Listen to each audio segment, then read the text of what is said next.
Abdul Malik Al-Houthi, pemimpin tertinggi kelompok Ansar Allah, bahkan tampil di televisi dari Sanaa untuk menyampaikan kecaman keras atas agresi Israel ke Iran. Ia menyerukan umat muslim di seluruh dunia untuk bersatu membela negara-negara Islam yang menjadi target serangan Israel. Dalam pidatonya, Abdul Malik menyampaikan duka mendalam kepada para pemimpin dan rakyat Iran atas jatuhnya korban jiwa dan kerusakan besar akibat serangan Israel. Ia pun kembali menegaskan dukungan penuh terhadap gelombang pembalasan Iran yang dikemas oleh operasi Fada Es-Sadiq III.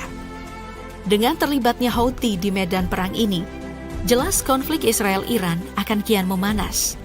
Melihat catatan Houthi sebelumnya, kemampuan mereka bukan isapan jempol. Mei lalu, mereka sukses menembus sistem pertahanan Israel dan menyerang bandara Ben Gurion di dekat Tel Aviv.